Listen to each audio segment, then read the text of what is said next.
Ça.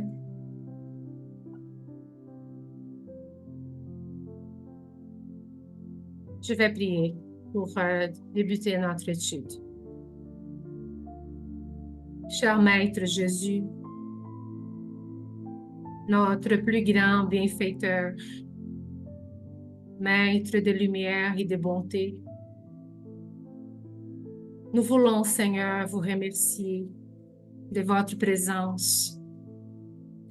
Nous voulons, Seigneur, remercier la présence de nos bienfaiteurs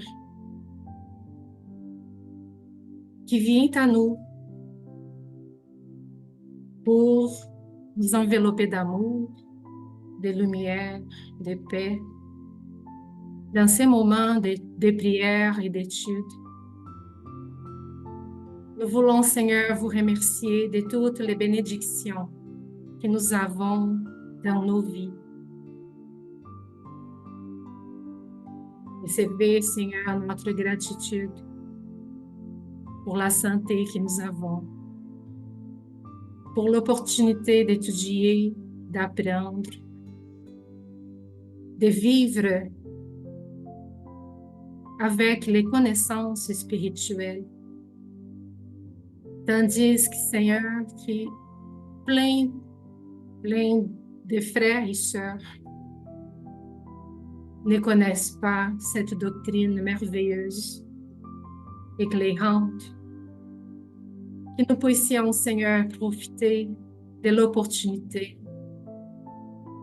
pour changer notre façon de vivre, pour mieux choisir le chemin, pour profiter de la lumière, pour marcher vers vous, vers votre amour, pour profiter, Seigneur, de toutes les bénédictions que Dieu, notre Père, notre Créateur,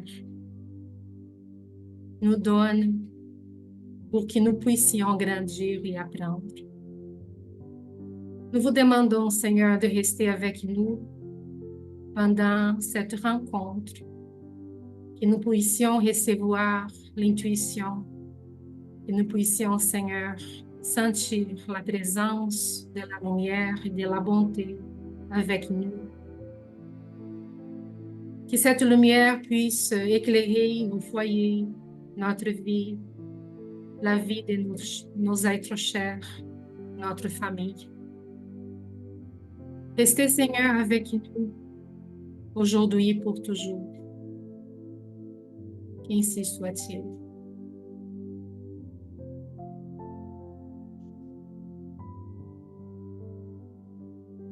Merci, Giovanna. Bonjour, Jonathan. Bonjour, Jonathan.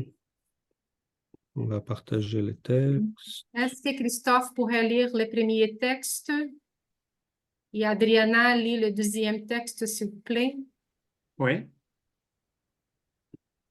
Parfait. Allons-y.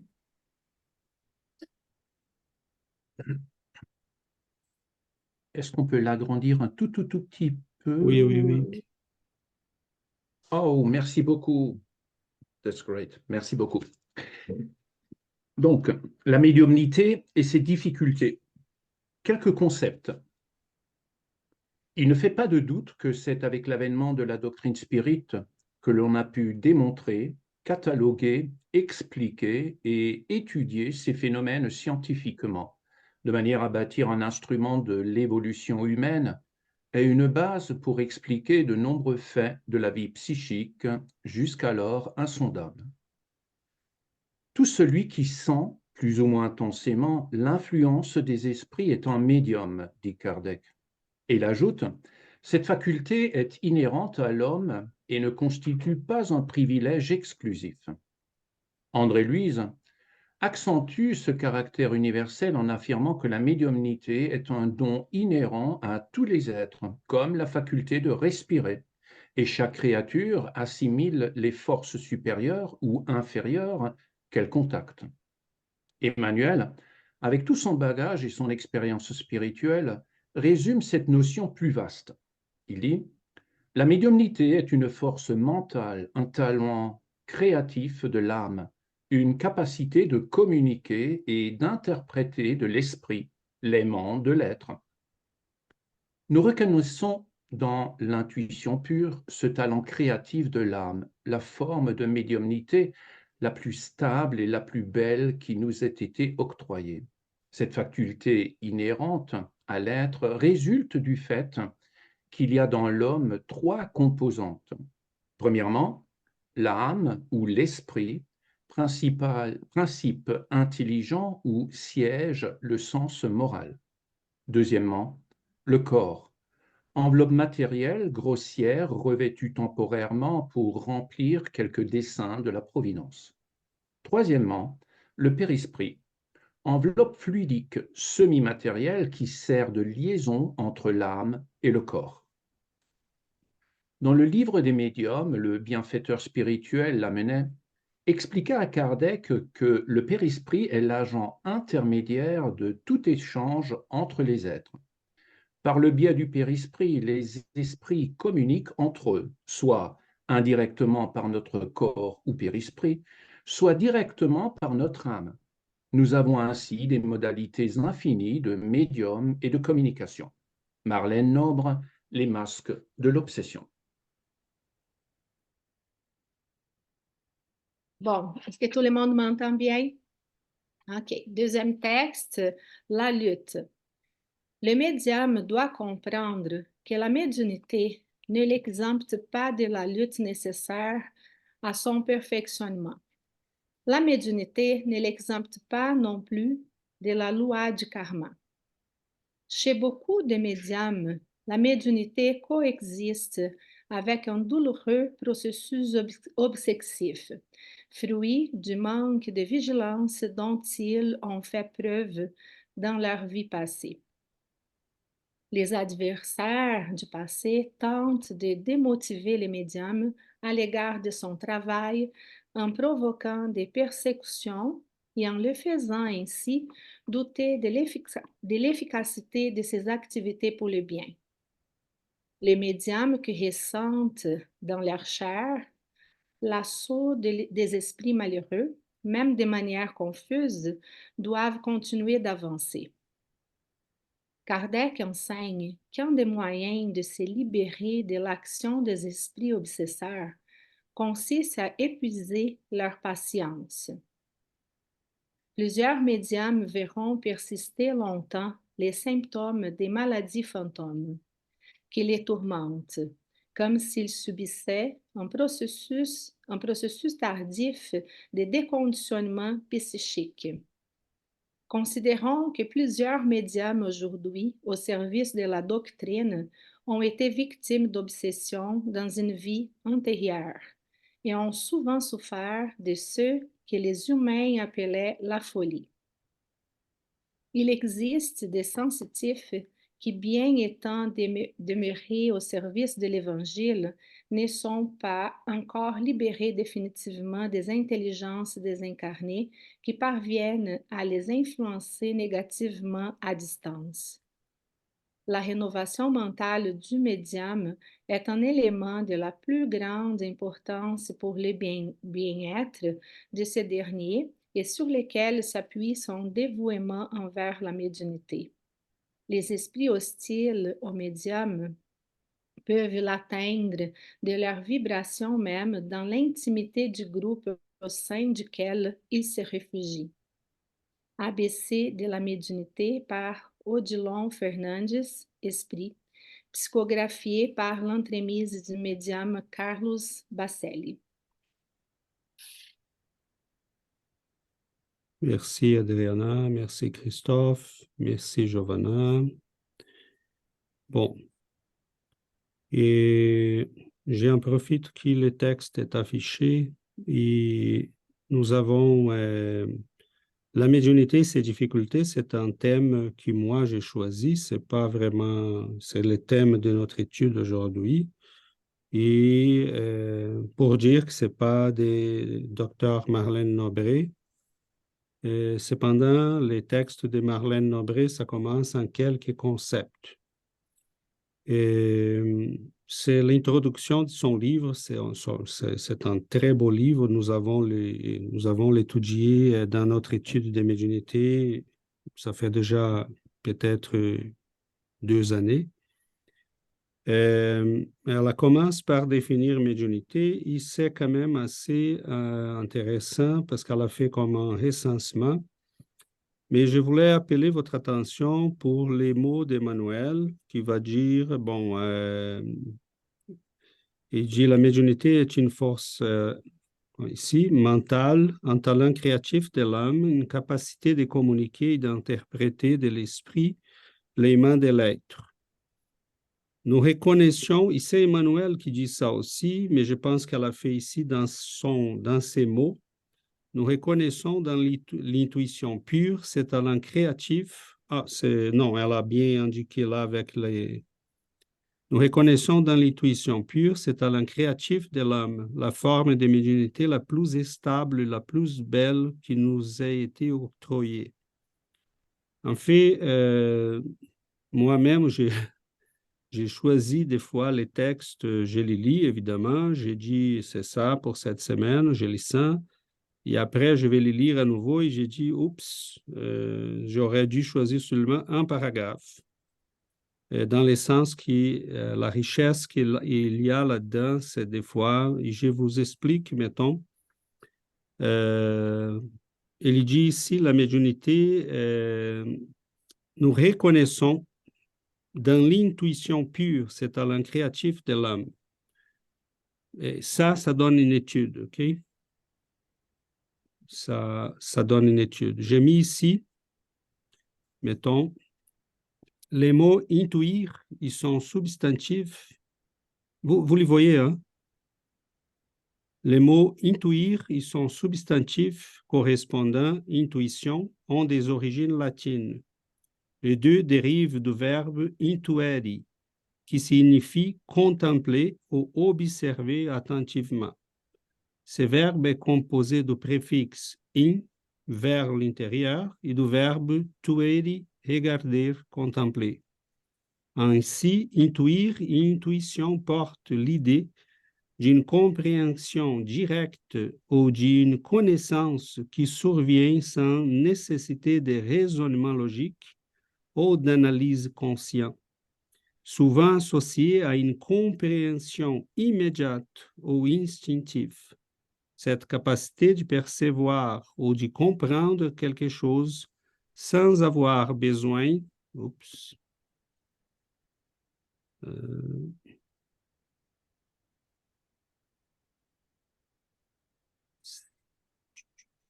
direct ou d'une connaissance qui survient sans nécessité de raisonnement logique ou d'analyse consciente, souvent associée à une compréhension immédiate.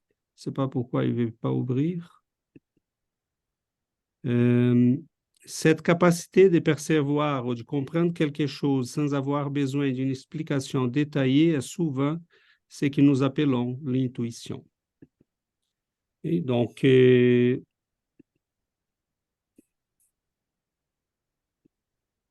voilà. Pour dire que seulement ça ferait déjà une étude au complet, parce que Emmanuel utilise, on a plusieurs définitions de médiumnité, la capacité de percevoir les esprits, les présences spirituelles d'une manière quelconque. Kardec va nous dire, c'est déjà un signe de la présence de cette faculté. André Louise va nous dire que la médiumnité est quelque chose de naturel chez l'être humain, donc même chez les animaux. Et que le périsprit est, comme dit Marlène Nobré, au centre de cette compréhension, de cette possibilité. En étudiant le périsprit, on comprend très bien que cela est vrai, parce que c'est ces corps et spirituels que nous portons, qui est toujours avec nous, au moins pour peut-être plusieurs décennies, même au siècle, qui nous permet aussi de percevoir la présence des esprits, la pensée des autres, les émotions des autres,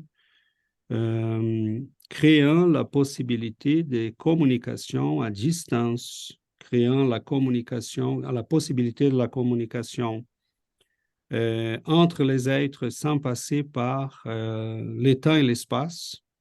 Donc, c'est pour ça que c'est cette intuition, cette forme d'intuition. Le mot intuition est très technique, en fait. Dans la philosophie, il y a plusieurs sens. Peut-être les plus connus, c'est les sens attribués par Kant, Immanuel Kant,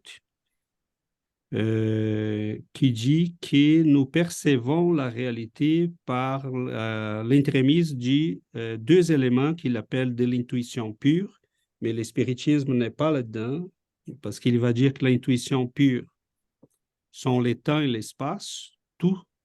Toutes les choses que nous percevons, on les classe dans le temps et dans l'espace. Évidemment, Immanuel Kant s'y trompe, parce que comment il explique les prophéties? Hein? Comment il explique la mémoire du passé? Si j'ai des mémoires qui, étrangement, je n'ai pas vécu dans cette vie. Donc, c'est très limité, la conception philosophique, même qui est très intéressante, mais elle est très limitée concrètement, parce qu'elle ne tient pas compte du fait que nous sommes quelque chose qui va beaucoup plus au-delà de ça. Et l'essence de le mot intuition pure, comme étant la médiumnité la plus pure, si on peut dire, c'est vraiment cette capacité de regarder dedans, voir à l'intérieur, dont parlaient, mettons, quelques esprits comme Pascal, Kierkegaard et d'autres qui disaient que nous avons perdu dans la société actuelle, nous vivons dans un monde d'analyse, de synthèse. Tout passe par la raison. Donc, c'est évident que nous voyons là une diminution. Si la médiumnité est la faculté créative de l'être humain, nous constatons présentement, dis-moi un grand écrivain, dis-moi un grand poète, montre-moi un nouveau Beethoven. Ça commence à s'y raréfier, on ne les voit plus. Parce qu'on les envoie à l'école, ils doivent apprendre mathématiques, à raisonner selon les canons de nos sciences, qui nous croyons que c'est la chose la plus importante au monde. Donc, je ne suis pas en train de plaider pour l'intuition qui soit le guide de toutes nos vies, parce que l'intuition, après qu'on l'a, il faut aussi la décoder, il faut utiliser la raison pour voir si elle est pertinente, si elle est procédante.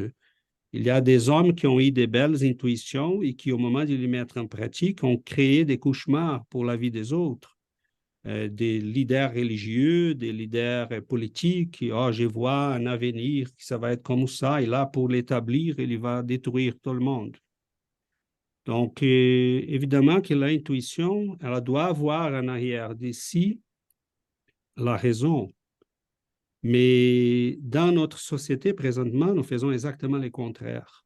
Nous privilégions la raison comme étant le centre de tout, et l'analyse, la synthèse, les moyens rationnels, et nous avons une perte immense parce que nous laissons tomber cette possibilité de rentrer en contact avec cette chose plus profonde, cette communication directe par laquelle nous pouvons arriver même à sentir et à percevoir des vérités fondamentales de nous-mêmes, de la vie, des dieux, des autres.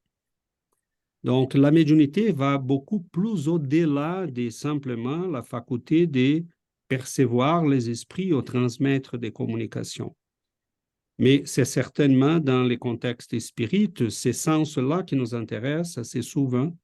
Ils nous intéressent davantage, mais il faut tenir compte que même quand on est dans l'exercice de ce genre de médiumnité, ce qu'Emmanuel est en train de nous dire, c'est qu'il faut voir cet exercice de la médiumnité comme une manière d'avancer vers cet autre niveau de la médiumnité, qui c'est cette compréhension profonde, c'est cette capacité de voir immédiatement la réalité. Mais pour ça, il faut s'y mettre dans un état d'esprit de des perceptions, des quiétudes, des silences, d'obéissance même de la réalité, de regarder les choses et dire, OK, j'accepte la réalité telle qu'elle. Je vais la voir, je ne vais pas l'imprégner de ma perception, de mes désirs, de mes aveux. Je vais la regarder telle qu'elle est. Donc, c'est peut-être dans ce sens que Jésus disait, vous allez connaître la vérité va vous libérer. Donc, voilà, c'est très large. Et dans les deuxièmes textes, on sait que pour vivre cette médiumnité, bon, on doit la vivre dans les conditions humaines dans lesquelles nous sommes. Et nous ne pouvons pas ignorer les passés que nous avons derrière nous. Donc, à ce moment-là, le médium est quelqu'un qui vient avec la possibilité de perception du monde extrasensoriel, mais il doit vivre cette faculté avec les contraintes de son passé, de sa réalité, de son... Mettons, si j'étais quelqu'un qui a beaucoup...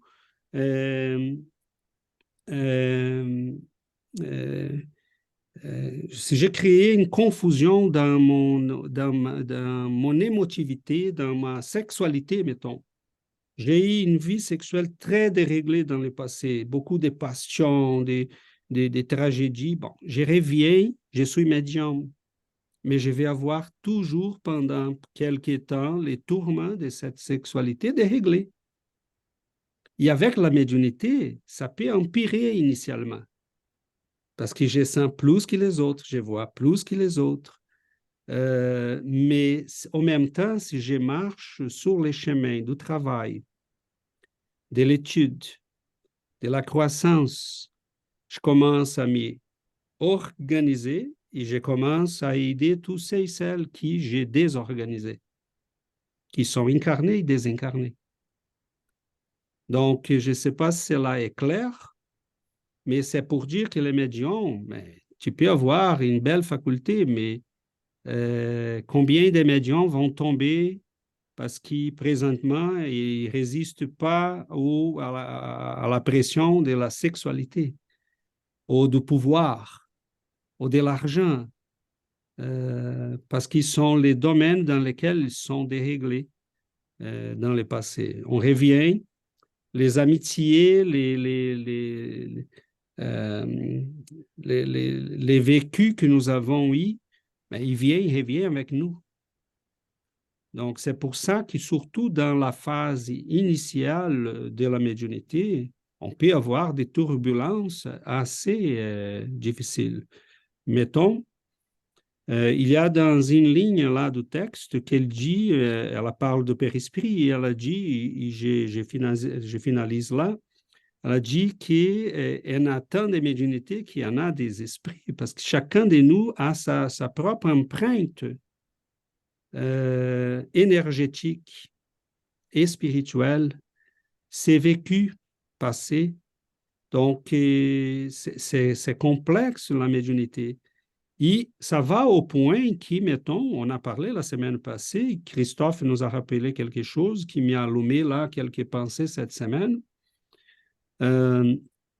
Mettons, pour certains médiums, les cafés, ça fait rien. Les sucres, ça fait rien. Mais là, des fois, rendu à un certain niveau, tu dis, oh, ça me dérange. Yvonne Pereira, Christophe avait parlé de l'anesthésie. Elle a passé une chirurgie, elle a été pendant 2 mois troublée. Parce que la substance qu'ils ont appliquée a bloqué sa communication avec les plans spirituels. Elle sentait les plans inférieurs, mais elle n'arrivait pas à sentir ses guides. Chico avait très peur des chirurgies, pas pour la chirurgie, mais à cause des médicaments et des substances de l'anesthésie. Donc, mais pour d'autres, ça ne fait rien. Okay? Donc, c'est très varié. On ne sait jamais. Moi, je ne sais pas vous autres, mais c'est pour dire là mon personnel. Moi, je sens les substances qui je dois manger ou pas manger.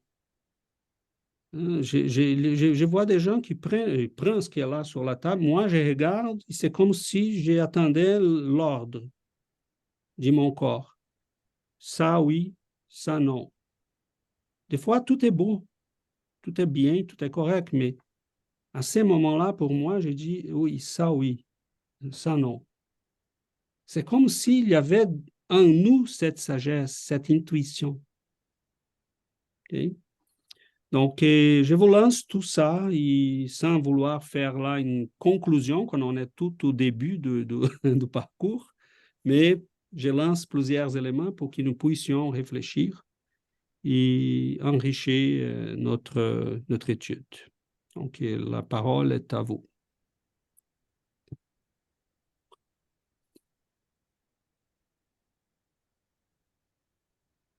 Oui, Yuri? Est-ce qu'il arrive avec tout le monde? Quoi? Parce que personne ne lève la main. Non, je Ah, voulais OK. dire, ce texte, ce deuxième texte-là, c'est ça. Bon, je te remercie en partant parce que j'ai senti que c'était écrit pour moi.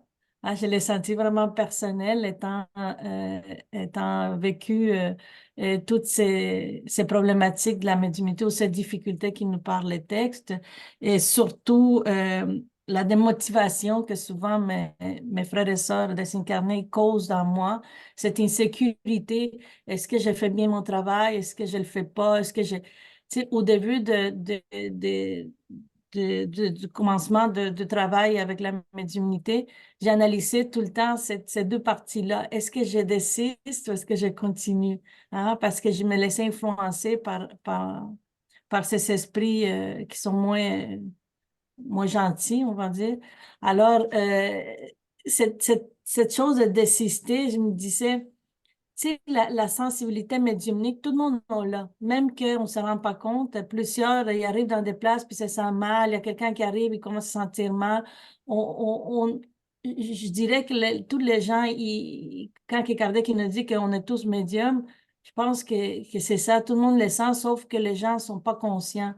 Donc déjà, je me suis dit, tu sais, moi je le sens, je suis conscient, alors pourquoi je vais désister si là, je commence à avoir les outils pour m'en sortir de là, je commence à avoir les outils pour travailler sur ma moralité. Et de toute façon, on est déjà entouré de cet esprit tout le temps. On est déjà entouré des influences négatives. Et alors, pourquoi désister quand que maintenant je l'aide, quand que maintenant je comprends les bienfaits ou ceux qui aident aux autres? Alors, pour moi, il n'y a pas de... Il n'a plus cette doute-là. Même que des fois, je me laisse influencer par mes frères et sœurs, je me dis, je suis sur le bon chemin et il faut continuer. Il faut continuer. Quand docteur Marlène nous dit, il faut continuer vraiment, ou Emmanuel. Vraiment, je pense qu'on n'a pas d'autre choix. Puis il faut profiter que maintenant on a les outils pour s'en sortir, puis pour nous aider avec notre médiumnité. Puis concernant l'intuition, c'est ça, tantôt tu as dit, après qu'on l'a, il faut la décoder. Alors, qu'est-ce que tu dis? Après qu'on l'a, je dis que tout le monde en a l'intuition. C'est ça, si j'ai bien compris, tout le monde, qu'il soit conscient ou non, tout le monde en l'a. Alors, quand tu dis la décoder, c'est-à-dire pour nous, mettons qu'on étudie puis qu'on commence à être conscient, c'est-à-dire de faire la différence entre qu'est-ce que nous recevons de nos frères et sœurs finalement et l'utiliser finalement à notre bien-être ou de notre propre corps quand tu as parlé. Mais quand tu dis après qu'on l'a, c'est ça que ça m'a comme mélangé un petit peu. Tu pourrais juste... Nous ne pouvons pas oublier, Yuri, que nous sommes un être capable de cette intuition. Tu prends là l'intuition tout simplement dans le sens spirituel du terme, c'est recevoir ou percevoir la présence, la pensée, l'émotion de ceux qui sont autour de nous, incarnés et désincarnés. Il faut la décoder dans le sens qui, si nous n'avons pas d'études, on peut être induit en erreur quand on parle, parce que là, tu mélanges les mots. L'intuition, ce n'est pas percevoir les autres, percevoir la pensée des autres. Ce n'est pas une intuition dans l'essence que le mot a dans son origine étymologique. OK? Là, tu es en train de savoir c'est quoi cette pensée. Tu n'as pas besoin de la décoder. Quelqu'un te dit fais telle chose. Tu n'as pas besoin de décoder quoi que ce soit. Elle est déjà claire. Okay? Mais des fois, l'intuition, c'est cette perception de certaines vérités, de certaines choses plus profondes. Et mettons, les grands constructeurs, les grands créateurs, donnons des exemples. Mettons, Beethoven, il va au plan spirituel, il se réveille le matin, il y a une symphonie dans sa tête. Mais il faut l'écrire. Et très souvent, en l'y faisant, on va l'y perdre. Mais il dit non, je ne peux pas lâcher, j'ai écouté ça, je vais l'écrire. Il y a des grands scientifiques qui sont aperçus de certaines vérités, mais qui étaient très loin. Donc, les grands intuitifs sont ceux qui sont capables de voir. L'humanité, en fait, marche sur les dos des grands intuitifs. Sont ceux qui voient les vérités qui vont venir, qui sont très là, loin. Mais ils savent qu'on ne peut pas arriver si on ne travaille pas, si on n'utilise pas la raison. Parce qu'une chose, c'est voir une vérité, quelque chose de beau, une chose, l'autre, c'est les concrétiser dans notre monde. C'est là que la raison, l'effort, la volonté, le travail sont engagés. C'est un peu différent de cette intuition dont on parle. On pense là, un esprit est en train de m'intuire quelque chose. Mais oui, je dois passer par les filtres de la raison, mais je sais ce qu'il dit. Donc, il peut me dire, mettons, écoute, je viens de la planète Saturne, je t'aimerais compter comment ça se passe la vie sur la planète Saturne. Et là, la raison, tu dis, écoute, dans le spiritisme, ils nous disent de faire attention aux esprits mystificateurs. Quelle est l'utilité de quelqu'un qui vient me raconter la vie sur la planète Saturne? Ou écrire un roman qui se passe sur Saturne? J'ai dit non, ça n'a pas de sens. C'est là qu'on engage la raison. Okay? Donc, l'être humain doit vivre dans les mondes matériels, sinon on devient tous des poètes et des mystiques. On a la raison, on doit vivre avec la raison. Et pour concrétiser les intuitions les plus profondes, on doit utiliser la raison, la volonté, le travail, l'effort. Mais là, je parle de ces perceptions plus profondes. La médiumnité, un jour, va nous arriver à ça. Mais ça, c'est beaucoup de travail, de progrès. La médiumnité que nous avons aujourd'hui, pourquoi on a besoin d'engager la raison et l'étude? Parce que sinon, on s'y fait mystifier. On s'est fait tromper, on s'est fait induire en erreur. Combien de médiums ont été guidés? Mettons, je me rappelle un cas dans ma ville qui, dans un centre spirit, Giovanna va savoir de quoi je parle, dans un centre spirit, à un moment donné, un guide a dit à tout le monde, écoute, achetez des terres dans un état X au Brésil, parce que là, ça va être la nouvelle terre promise. Et là, il y a des gens qui ont commencé à vendre ces affaires et ces propriétés pour acheter des terres dans cet état. Plusieurs se sont fait tromper, ils sont tombés sont disgracés là par cette tromperie. Est-ce que les médiums participaient de cette escroquerie? Non. Il a été tout simplement le médium d'un esprit malveillant et qui n'a pas passé par les filtres de la raison. Donc, il y a beaucoup de choses comme ça qui se passent. Okay? C'est pour ça que Marlène Nobré, Yvonne Pereira, Chico vont nous dire qu'il faut étudier la doctrine, il faut étudier Kardec, il faut étudier Léon Denis. Parce que sinon, on s'y fait tromper par des choses qui sont illogiques. Donc, dans ce sens, on doit utiliser la raison, l'étude. Okay? Pour revenir un peu, c'est plus clair, Yuri? Oui, là, j'ai compris. Merci, c'est ça. Parfait, J'ai merci. compris en autre sens. Merci. Pour revenir à ta question, à ton commentaire et passer à quelqu'un d'autre, cette semaine, je parlais, je pense que cette semaine qu'on s'en parlait, moi, Yuri, rapidement, là, parce qu'elle m'a demandé un audio et j'ai demandé comment ça va. Elle m'a dit, ben, ça va, quelques jours mieux, quelques jours excellents. Et Et à ce moment-là, j'ai dit, mais écoute, c'est les troubles d'être très aimé. Ces esprits t'aiment tellement qu'ils ne veulent pas te laisser partir. Mais là, quelqu'un m'a soufflé à l'oreille et m'a dit à Yuri que pour les aimer tellement, elle doit les quitter. Et donc, plusieurs de nous, médiums, nous avons des relations d'amour et haine avec notre passé. Et on sait qu'on doit les quitter, mais on l'aime tellement.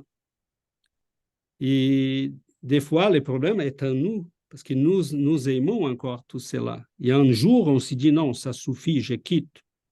Mais là, il faut vivre avec la pression. Okay? Mettons, pourquoi plusieurs médiums vont tomber dans les pièges des...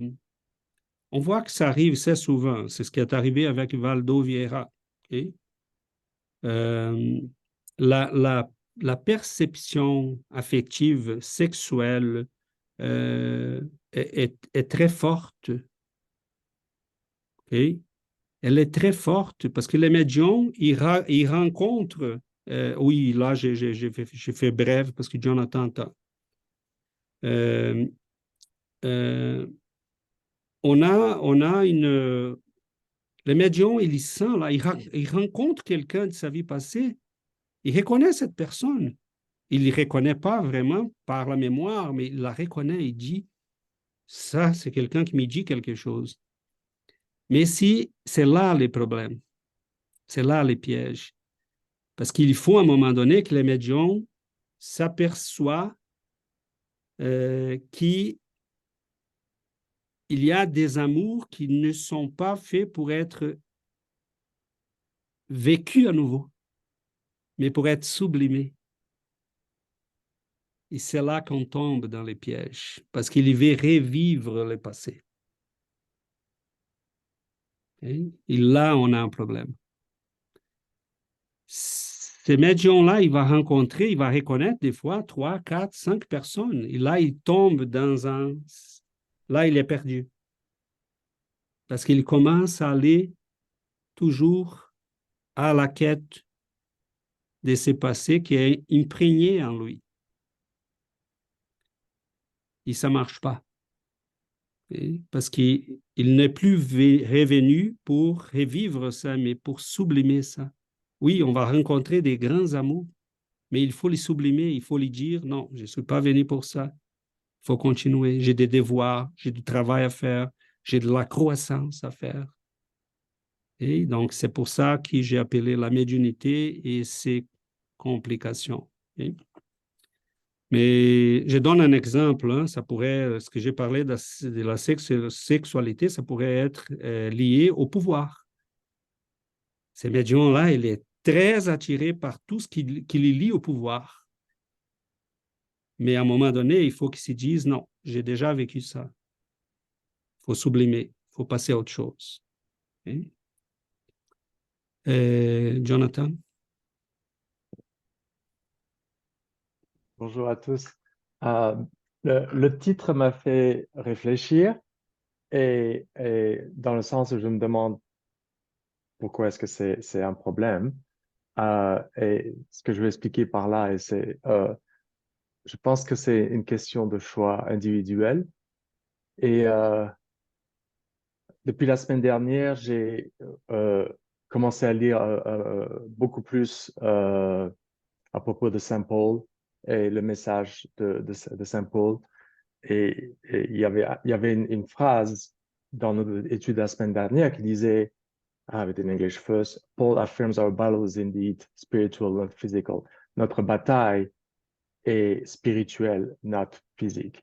Et Saint Paul a vécu avec Jésus, et donc il a transmis le message de Jésus. Je pense que presque la moitié du Nouveau Testament, ce sont des textes issus de Saint Paul.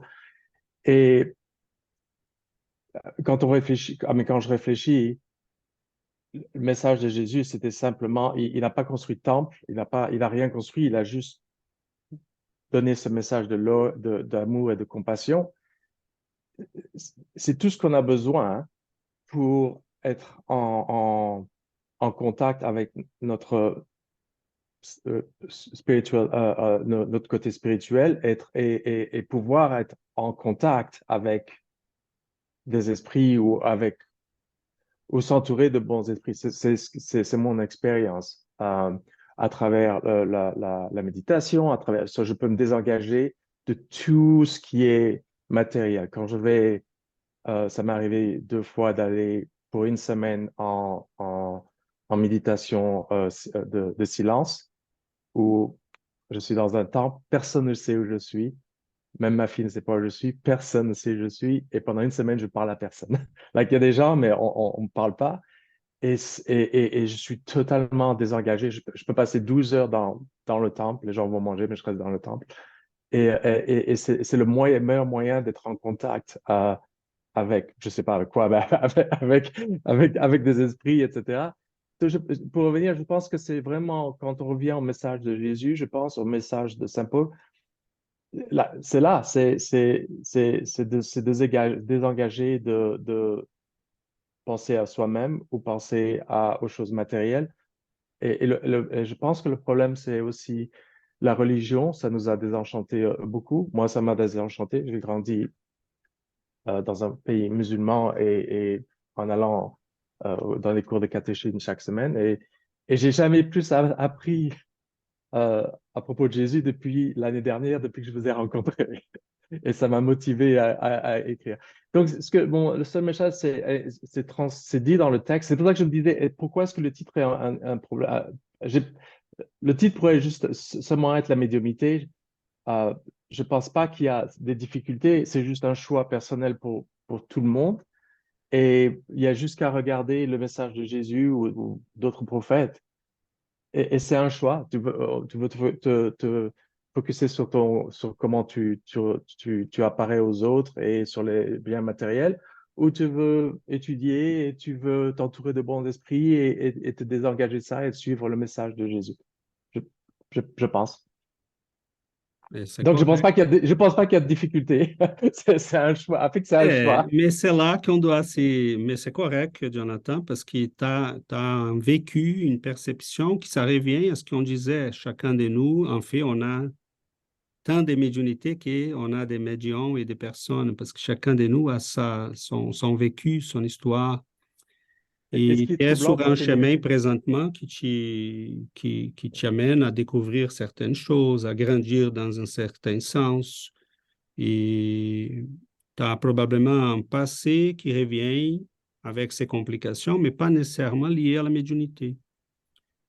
Et la question, c'est que pour certains d'entre nous, les complications vont revenir, ils sont très liés à la médiumnité. Mettons une personne qui était un sorcier dans une vie passée ou un prêtre qui a guidé d'autres, mais qui les a mal guidés.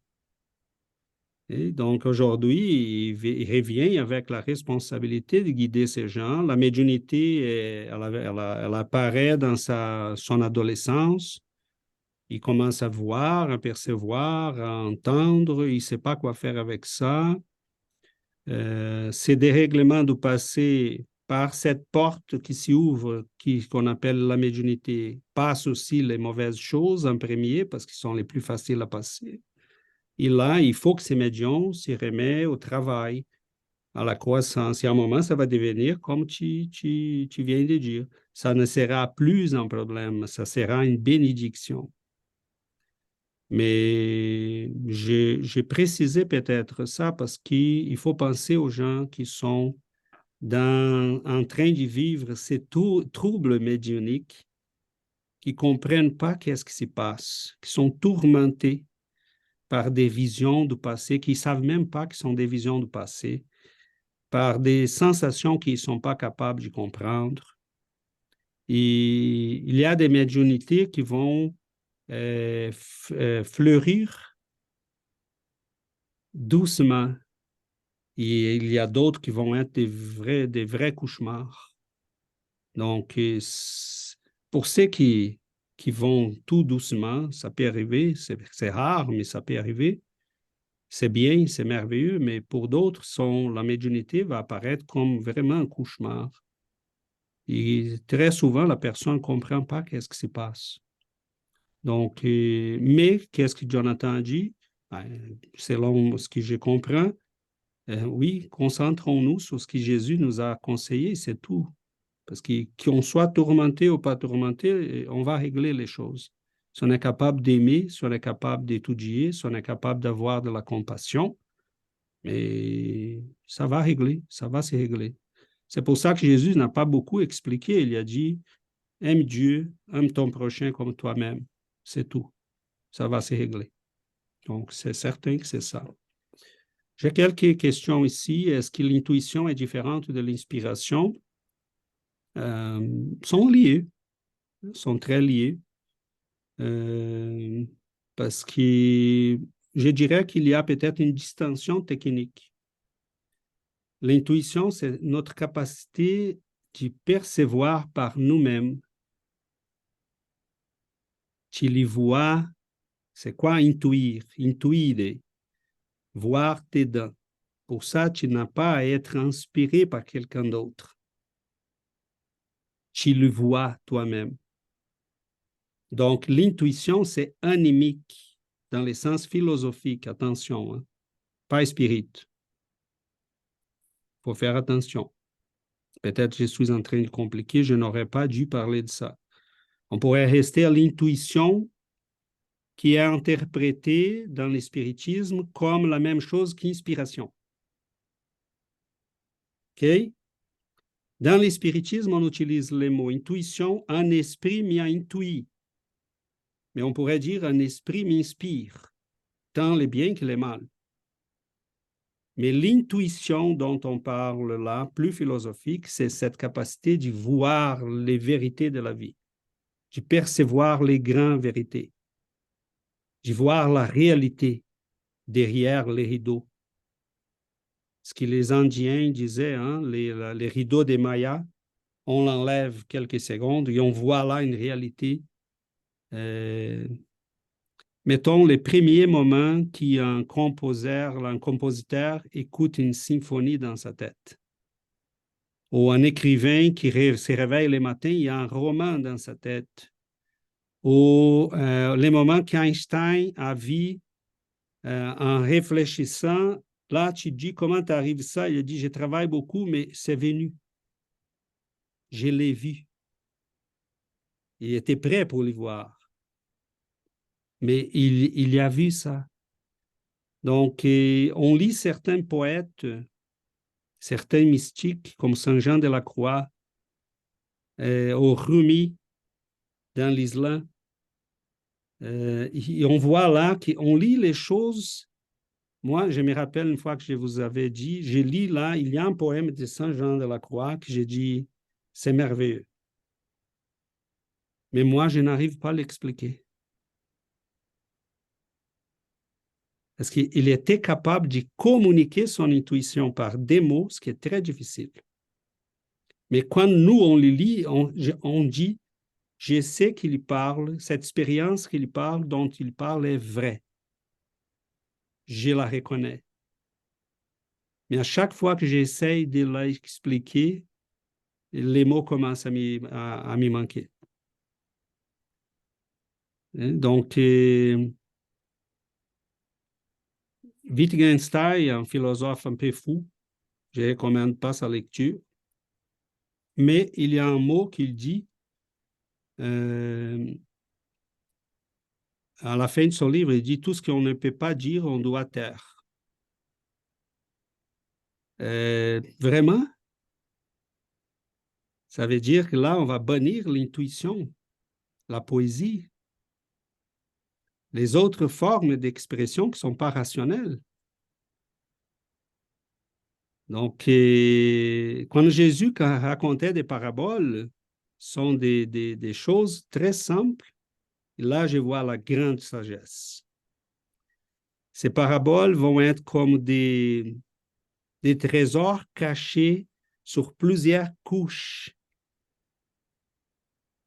qui on va arriver là-dedans au moment qu'on commence à s'y dépurer, au moment qu'on commence qu'on commence à évoluer.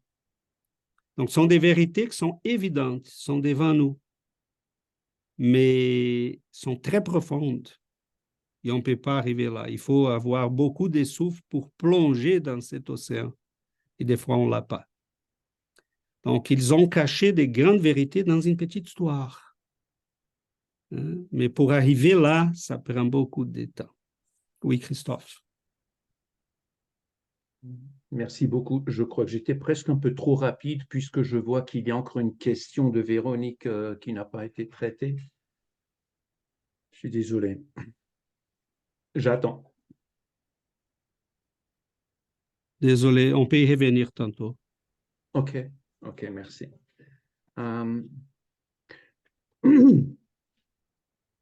Pour moi, et je vois aussi que pour certaines personnes, c'est pas facile de distinguer en fait le mental, un esprit peut-être négatif obsesseur et l'intuition. Enfin, pour moi, c'est pas facile de distinguer ça. En tout cas, eh bien, je me suis permis d'écrire certaines choses qui me semblent être plus claires pour moi au moins. Si vous permettez que je les partage. Pour moi, en tout cas. J'ai tendance à dire que l'intuition, c'est savoir sans savoir pourquoi je sais, en fait. Maintenant, avec ça, bien sûr, quand mon mental se met en place, je peux aussi dire, oui, mais bon, quand même. Bon, alors pour faire la part des choses, pour moi personnellement, c'est toujours encore vrai. L'intuition, pour moi, c'est savoir sans savoir pourquoi je sais. Et si quelque chose vient de mon mental, personnellement, je dirais, ça a plutôt une connotation mathématique, pragmatique, logique. C'est une résultante quelque part d'une pensée ou d'une association de pensées, pour moi. Pour moi, c'est plutôt le mental. Quelquefois, ça peut même devenir obsessionnel quand ça continue à tourner dans ma tête. Ça n'a rien à voir avec l'intuition pour moi. Donc ça, c'est le mental pour moi. C'est plutôt mathématique, c'est pragmatique, c'est logique. C'est des déductions, en fait. Ça provient de mes expériences, mais surtout de tout ce que, consciemment ou inconsciemment, j'associe dans mon mental et j'en fais une résultante quelque part. Ça, c'est mon mental. Pour moi, c'est mon mental, ça. Ça n'a rien à voir avec l'intuition. Ensuite, d'après moi, quand il s'agit d'une obsession, c'est très délicat. Mais pour moi, enfin, pour un esprit qui a tendance à vouloir influencer sur l'être humain, ça a plutôt une connotation obsessionnelle. D'après moi, il y a toujours une connotation négative, une fin négative ou une suite négative si tu ne le fais pas. Ça peut faire peur et ça stresse toujours. Ça, c'est pas l'intuition non plus, d'après moi.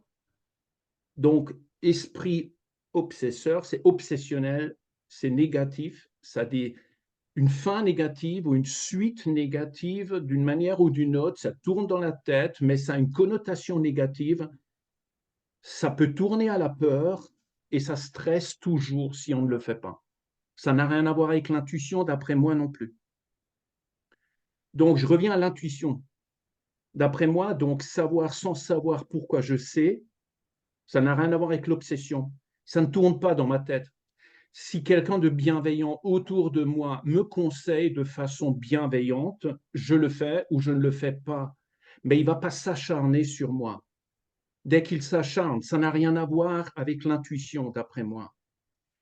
C'est toujours bienveillant, c'est révélateur, c'est libérateur, et quelquefois c'est aussi une réponse positive, bienveillante, révélatrice à une question que j'ai posée au-delà de mon mental. Donc pour moi, l'intuition, dans mon expérience à moi, qui est très petite, mais c'est ça, c'est savoir sans savoir pourquoi je sais, c'est toujours bienveillant, c'est révélateur, c'est libérateur, c'est une sensation révélatrice, libératrice, et ça peut être une réponse à une question que je me suis posée. Et là, quand la réponse, elle vient, je sais sans savoir pourquoi je sais. Ça veut dire que la réponse, elle n'est pas induite par une logique ou par un pragmatisme de mon mental. C'est ça l'intuition quelque part, si j'arrive à mettre des mots dessus, en tout cas pour moi. Je ne sais pas si j'ai pu aider quelqu'un, mais en tout cas, peut-être que c'est un peu plus clair pour certains. Merci beaucoup. Je pense, Christophe, que nous avons besoin de clarifier et de faire, de ne pas oublier que des fois on trouve bizarre, moi je les trouve au moins, quand je lis certains textes, que les esprits nous disent, écoute, il nous manque des mots. Donc, essayons de définir nos mots de manière à... Le problème, c'est ici, on a un mot qui est utilisé dans deux sens. Okay? C'est là le problème. C'est pour ça qu'il est important de faire la distinction. Il y a un mot qui est intuition. Et on doit l'associer au terme perception. C'est un premier sens. C'est le sens dont on parlait dans la petite note. C'est ce qui, Christophe a très bien résumé, savoir sans savoir pourquoi je le sais. Je vais vous demander, pour donner un exemple, quelqu'un peut définir, s'il te plaît, le temps? Vas-y. Mais bizarrement, tout le monde sait c'est quoi le temps. Sauf que quand on essaye de lui mettre un mot, ça devient compliqué. J'ai lu 2 ou 3 livres, ça fait quelques années sur le temps, parce que c'est une question qui m'embêtait. C'était clair pour moi que le temps n'existait pas. Mais tout autour de moi dit qu'il existe. J'ai lu 2 ou 3 livres. Conclusion, à la fin du livre, j'ai dit, ils ont parlé des horloges, comment ils ont été faits, comment ils ont été calculés, mais ils ne parlent pas de temps.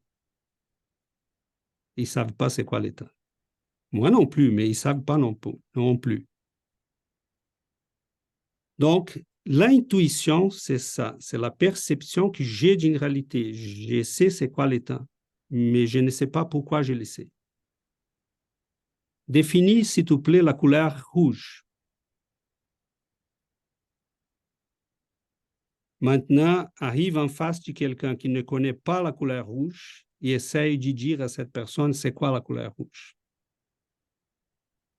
Donc, l'intuition est une perception qui peut être naïve, comme celle de la couleur rouge, mais que ça peut être la contemplation d'une vérité profonde. Ça, c'est l'intuition dans le sens mystique, profond. Le problème vient qu'on est en train d'utiliser le mot intuition pour l'intuition reçue de quelqu'un. Et ça peut poser problème parce que, ah oui, un esprit est à côté de moi en train de m'inspirer certaines pensées. Ça peut être un bon esprit, ça peut être un esprit mauvais. Mais il faut faire attention parce que oui, on peut utiliser ces mots-là avec ses sens. Ça n'a pas de problème. J'ai reçu une intuition, on dit. Et c'est tout simplement le fait qu'on a deux mots, un mot qui a deux sens. Donc, si on passe, c'est pour ça que tantôt j'ai dit à Yuri, si on passe au sens spirit du mot, on parle là de nos communications avec les esprits. Je voulais simplement préciser qu'Emmanuel et Marlène Nobré, qu'on dit que l'intuition est la médiumnité la plus développée, ils voulaient parler de ces premiers sens-là que je disais. Contempler une vérité, même sans savoir l'expliquer, sans savoir comment je sais cette vérité, mais je le sais. Et j'ai donné l'exemple du temps, de la couleur, mais on pourrait parler des choses plus profondes. Okay? Mais passons au sens que nous utilisons dans le spiritisme. Et laissons c'est l'autre sens-là. Parce que ce que je voulais distinguer, c'est est-ce qu'Emmanuel parle de cette intuition-là? Comment ça se fait que la médiumnité, l'intuition soit la médiumnité la plus développée? Ah, ça veut dire que sentir là un esprit qui me dit quelque chose, c'est la chose la plus développée? Non, ce n'est pas de ça qu'Emmanuel parle. Il parle qu'un jour, nous allons développer cette capacité de voir la réalité, de la contempler. Et cela ne passe plus par la raison. On dit, je sais que c'est comme ça, point. Je le vois. C'est comme une personne qui a vécu un NDE.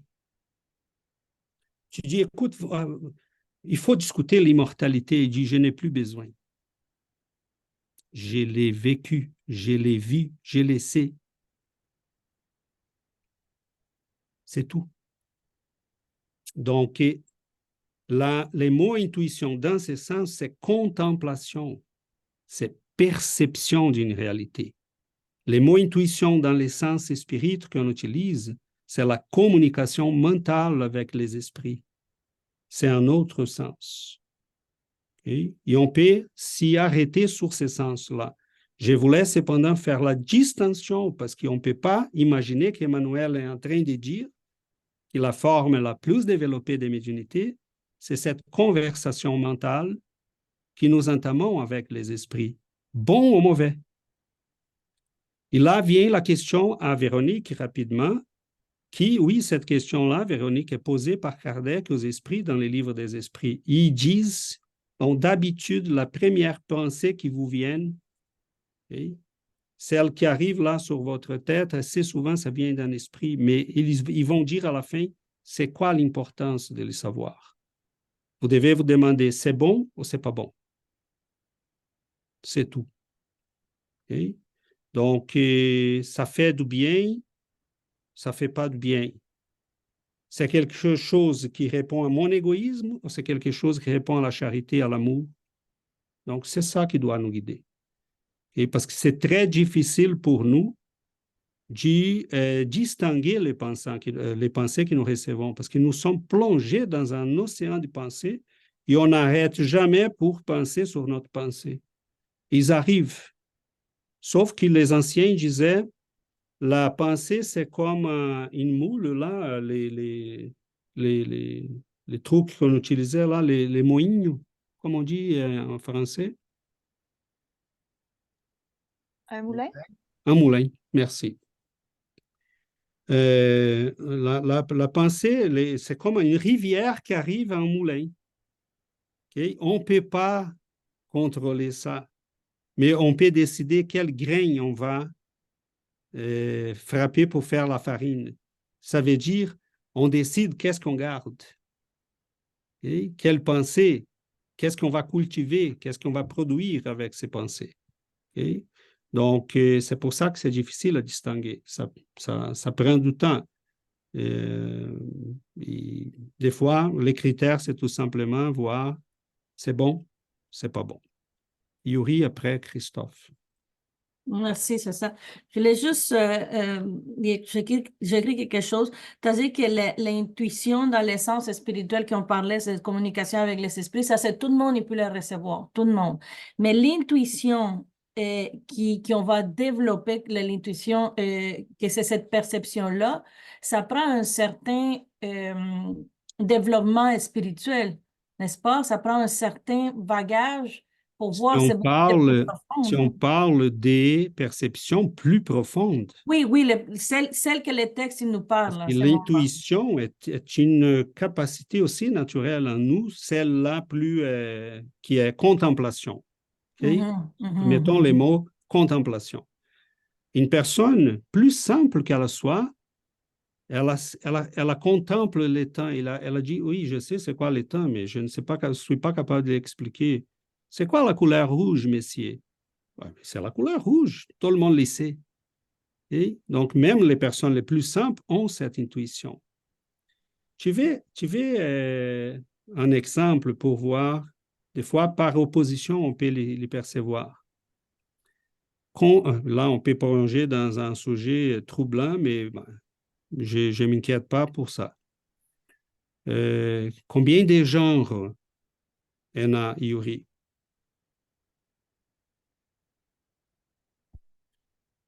Mais les médias sont en train de dire qu'il y en a 40.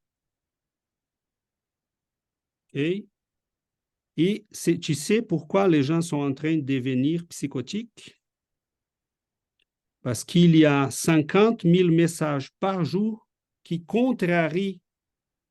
vont contrarier nos perceptions, notre intuition de la vie. Les gens nous disent pour croire, nous, les spirites, on n'a rien contre, on peut dire un spectre entre les masculins et les féminins. Et un jour même, on va dépasser ça.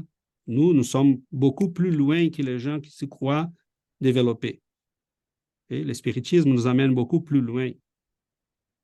Mais mon intuition dit, il y a des hommes, des femmes. Un homme peut ne pas se sentir un homme, mais il est un homme. Ça, c'est une autre chose. Mais mon intuition de la réalité me dit, mes yeux me disent quelque chose. Il y a Groucho Marx, un humoriste français qui disait, est-ce que tu vas croire à tes yeux ou tu vas croire à moi? Voyons, il faut croire en moi. Okay? Donc, c'est quand on dit à une personne, refuse ton intuition de la vie. C'est ça qui se passe aujourd'hui. C'est pour ça que les gens sont en train de devenir folles. Fous. Donc, on peut avoir l'intuition, Yuri, même en étant la personne la plus simple au monde. Et, sauf qu'on ne va pas écrire une symphonie. On ne va pas écrire un poème avec elle. Et une maman dans la campagne, elle a pu avoir une intuition profonde de la vie. Et dire ça avec ses mots, parce qu'elle est capable de contempler, elle aussi, ses vérités. Mais elle va les dire avec sa perception. Et c'est pour ça que les gens qui ont un NDE, ils sont catholiques, ils vont dire « j'ai vu Jésus-Christ ». Ou un protestant va dire « j'ai vu Dieu ». Ou un musulman va dire « j'ai vu Allah ». Mais parce qu'on est en train de mettre dans des mots une perception profonde, une contemplation. Ça, c'est... Oui, ça dépend de l'évolution, mais accessible à tout le monde. Ça dépend de l'évolution pour la communiquer. Oui, Christophe, j'espère que ça ne va pas compliquer trop, Yuri. Le thème en lui-même, il n'est pas facile si on parle d'une intuition. Voilà. Merci beaucoup, merci pour ces précisions. Moi, de mon côté, je voulais juste faire la part des choses par rapport à ce qui me semblait à moi juste, et j'aimerais avoir l'accord et savoir. Donc, est-ce que quand on dit l'intuition, donc c'est savoir sans savoir pourquoi je sais, ça pourrait coller avec la vision spirit ou pas? Ça pourrait, mais pas dans les sens, parce qu'Emmanuel est en train de dire que la grande médiumnité, ça va être un jour cette capacité de voir la réalité et d'être en Ouais. communication avec les spirituels directement. Et là aussi, alors, voir la réalité, c'est savoir sans savoir pourquoi je sais.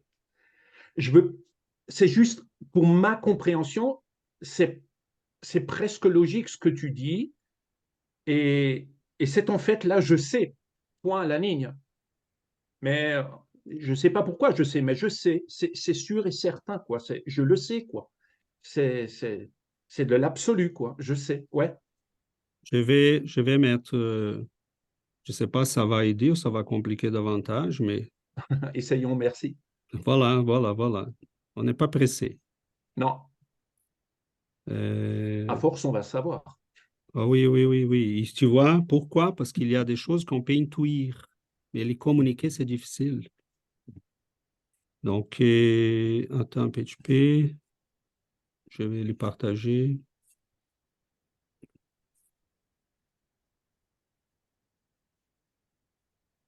Non, voyons César. La pure intuition, chemin vers l'essence des mondes. Les sociétés récentes ont été construites selon une logique des preuves, d'évidence et de certitude. Cependant, la vérité ne se laisse pas attraper morceau par morceau. L'intuition a plusieurs significations qui en réalité ne sont que des approximations, s'y complétant pour former une unité pure et intégrale. Les premiers sens, et ça, ce que je suis en train de lire, n'a rien à voir avec spiritisme. Les premiers sens communs de l'intuition se réfèrent à une compréhension immédiate, ce que Christophe disait, de n'importe quelle réalité, sans avoir besoin d'une explication ou d'une démonstration. Je le sais, point. Je le vois. On accède au savoir de manière directe. C'est donc, mettons ça au simple. Moi, je lis, j'explique, Giovanna disait, elle me dit, ah, je savais ça déjà. Ça m'énerve.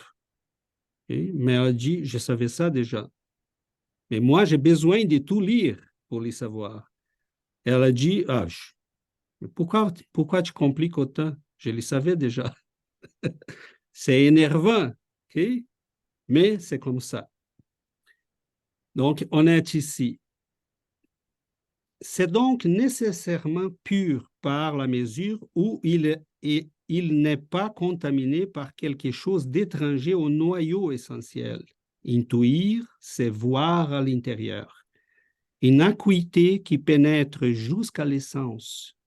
C'est ainsi que l'on découvre dans le monde les similitudes, les différences, les causalités subtiles. C'est ainsi qu'on atteint les moi et Dieu. Un deuxième sens, c'est celui d'une réceptivité affinée. L'intuition est une perfection de la sensibilité. Celui qui est intuitif est extrême, là on parle des médiums. Celui qui est intuitif, dans le sens d'Emmanuel, est extrêmement impressionnable. C'est pur dans la mesure où il est complètement réceptif et attentif à ce qui lui est présenté, sentant et admirant chaque détail. Il contemple, il voit. Enfin, l'intuition est aussi la faculté créative, les dons de la création. Celui qui intuite est capable de voir au-delà, d'anticiper et d'être l'agent du changement qu'il prévoit. Les créateurs atteignent les futurs avant les autres et de plus assument que ces transformations dépendent de leur volonté, détermination et travail comme une nécessité d'être. L'intuition est l'illumination intime qui beaucoup appellent l'inspiration. Vous voyez la difficulté avec les mots? Les mots dépendent beaucoup de ceux qui sont capables d'y voir au-delà des apparences, de ceux qui sont attentifs aux détails.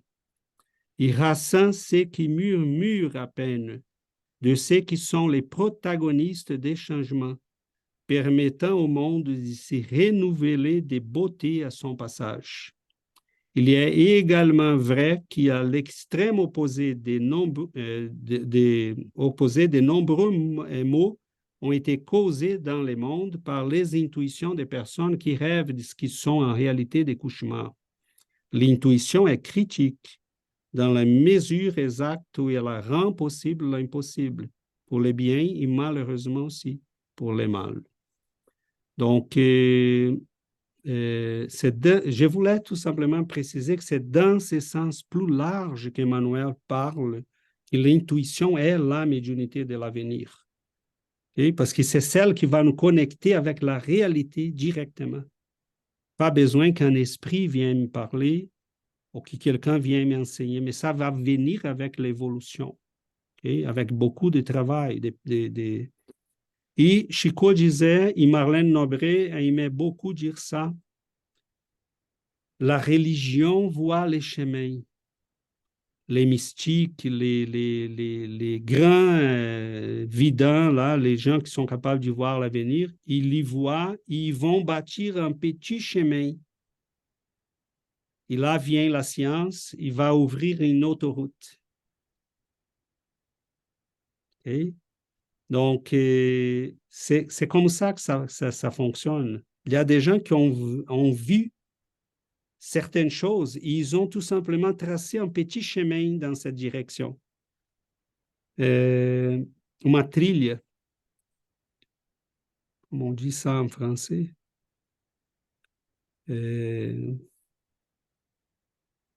uma trilha. Ah, j'ai oublié aussi. C'est un petit chemin là on fait sur les, mettons, on a une boisée et on commence à marcher un sentier. Un sentier. La perception, l'intuition des grands intuitifs va ouvrir un petit sentier. Et là vient la science, il ouvre une route. Okay? Mais on a eu besoin de quelqu'un qui voit cette vérité-là avant. C'est de ça qu'Emmanuel est en train de parler. Et l'intuition dans les sens spirites, c'est ces vécus d'IA journaliers que nous avons avec les esprits et ces pensées que des fois, on n'est même pas capable de distinguer. Ça, c'est l'intuition dans les sens du mot qu'on utilise en spiritisme. Un esprit, j'ai reçu une intuition. Un esprit m'a intuit. J'ai entendu une voix qui m'a dit, ne va pas par là, parle à cette personne. Ça, c'est la communication mentale que nous avons à chaque jour avec les esprits, avec les autres, parce que des fois, une communication, ça peut venir d'un incarné aussi. Et ça, c'est les sens spirites qu'on utilise assez souvent. Je crois que c'est plus clair maintenant. Mais voilà. Le sujet est vaste et j'adore ça. Okay? Ça veut dire qu'on a de quoi s'occuper. Et il ne faut pas avoir peur, ok? C'est comme ça, on avance. Ces esprits-là sont en train, vous imaginez, hein? Des fois, on lit dans les livres des esprits, dans les autres livres, même Emmanuel nous dit, des fois, et André Louise lui dit assez souvent dans ses réponses, nous n'avons pas des mots pour vous dire ça. Vous n'avez pas des mots. Dans votre expérience, vous n'avez pas des mots pour qu'on puisse vous expliquer certaines choses. Donc, c'est merveilleux parce qu'il y a beaucoup de mots qui existent aujourd'hui qui n'existaient pas au Moyen Âge. Mais ils ont dû être créés pour exprimer des réalités nouvelles. Et parce qu'il y a des mots qui ont pris un sens complètement différent. Donc, on avance. Il y a des choses, des fois, qu'on les sait déjà, mais qui, pour les transposer en mots, ça prend du temps. Parce que des fois, on va les faire par la littérature, par la poésie, ou par les grandes expressions religieuses, spirituelles, comme on voit dans les grands saints. Et il y a des poèmes qui sont d'une beauté épouvantable. J'ai vu la lumière. Rumi, ces poètes d'Elisla. Il y a des expressions qui sont semblables à celles de Saint Jean de la Croix et d'autres, mais il parle tout le temps de la lumière. la lumière qui est partout, la lumière qui m'entoure, la lumière qui est là, je vois la lumière, je sens la lumière. Il essaie de trouver des mots pour exprimer son vécu, mais il lui manque des mots. Donc, imaginons qu'il ait écrit ça dans l'année 1000. Et là, on va transposer ça par des traductions au ce que Jésus a dit. Combien de ce que Jésus a dit, ça s'était perdu. Donc, mais voilà. Très bien, mes amis. Si aujourd'hui ça vous fait plus de questions que de réponses, c'est voulu. Ça nous motive à étudier. C'est trop que de venir à des études qui sont toujours rondes. Hein? Des fois, il faut sortir de là aussi. Mais je vous assure, on va arriver à bon port. Bon, on va clôturer notre séance d'aujourd'hui. Remercier. Je vous partage la musique.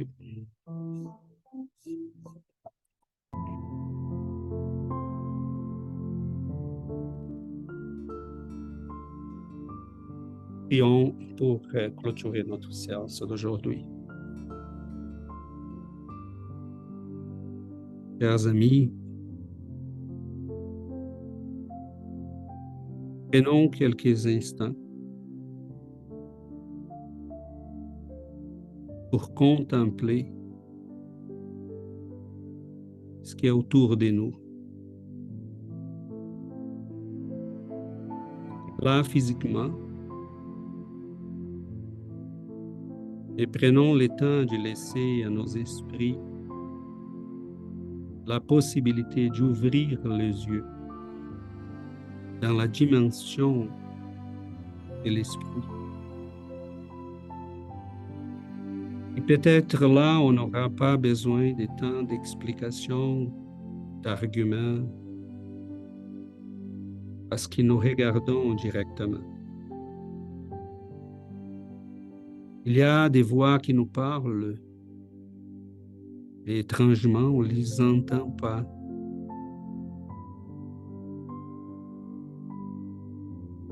Il y a des messages qui nous arrivent, mais elles viennent d'où? Il y a des êtres qui sont là, mais on ne peut pas l'expliquer. Ils sont là. On voit un chemin. On voit une vie qui nous dépasse. On est capable de sentir.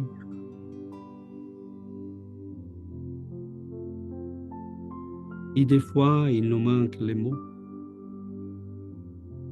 pour exprimer la beauté. Des fois, ils arrivent auprès de nous. On a passé une journée épouvantablement difficile. Et la simple présence de cet être enlève toute la souffrance. Nous nous sentons légers, ravis,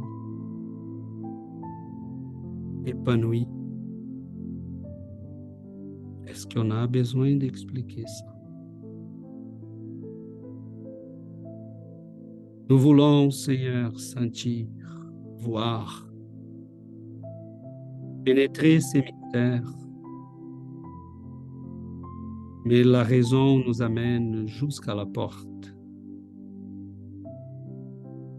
Après, il faut marcher autrement.